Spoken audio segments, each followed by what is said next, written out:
আগরতলা শহরে অসংলগ্ন অবস্থায় পুলিশের হাতে আটক এক মহিলা সহ 3 যুবক। অসংলগ্ন অবস্থায় শহরের হেরিটেজ পার্কের সামনে থেকে এক মহিলা সহ 3 যুবককে আটক করা হয়। ঘটনার বিবরণে জানা গেছে, হেরিটেজ পার্ক এলাকার কিছু লোক গাড়ির মধ্যে অশ্লীল কার্যকলাপ সংঘটিত করছিল এক মহিলা সহ 3 যুবক। ঘটনাটি দেখে সাথে সাথে পুলিশকে ফোন করলে পুলিশ এসে তাদের আটক করে থানায় নিয়ে যায়। তাদের বাড়ি জিরানিয়া দাসপাড়া এলাকায়। গাড়ির মধ্যে মদ্যপানে লিপ্ত ছিল মহিলা সহ আরো 3 জন যুবক বলেও অভিযোগ। কি হইছে আপনারা আটক করতে গেলে? কি জানি আমরা এখানে আইছি দাদা, আমরা হেরিটেজ পার্কের এখানে দাঁড়াইছি, আমরা শপিং টপিং করছি, আমরা এখানে দাঁড়াইছি, ঠিক আছে। ইয়ানা দেখছি যে দুনিয়ার পোলা হয়, ঠিক আছে। তাহলে আমি কইছি ঠিক আছে দাদা, আমরা এখানে দাঁড়াই, আমরা দাঁড়াইতে কতক্ষণ কথাবার্তা করে এসে আমরা যাবো।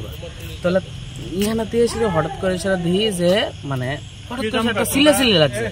তাহলে আমিও কইছি, আমি কইছি ভাই ঠিক আছে চলো, আমরা যেহেতু কোনো সমস্যা করে লাভ নেই, আমরা যাবো।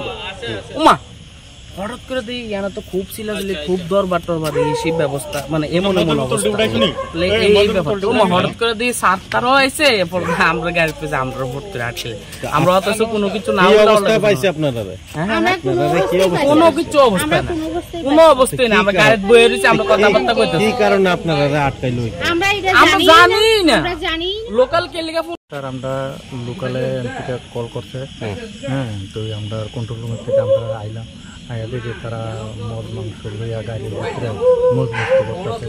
মহিলা একটা আছে, আর 2-3 জন পুলিশ আছে, আর এই পুরুষ লোক। তো এটি সবাই মানে বৃষ্টি অবস্থায় আসলো। আমরা কি করতেছিল আপনারা এসে কি দেখলেন?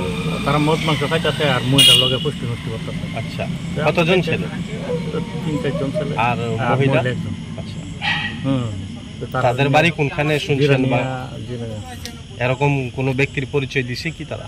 হ্যাঁ, তারা তো কইতাছে তারা জিরানিয়া থেকে আইছে, আয়া তারা আনন্দ উপভোগ করতেছে। আচ্ছা, এই এলাকাটা জায়গাটা কোন জায়গা?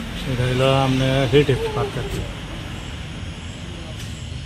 আর কিছু পাওয়া গেছে না, কি? কিছু পাওয়া গেছে। পাবলিক কি হাত তুলছে তাদের? না না না না, এইসব কোনো পাবলিক শুধু কল করে আমাদেরকে জানাচ্ছে, আমরা আইলাম। আচ্ছা, যাদেরকে গাড়ির মধ্যে অসংলগ্ন অবস্থায় দেখলেন এর মধ্যে কারোর নাম জানেন কি? না না, তাদের কেউ নাম জানি না। ওখানে মহিলাদেরকে আমরা গাড়ির সামনে বেশি একটা ছাড়াইবো, ছাড়াইলে সবের নাম জেনে নিব। Thank you.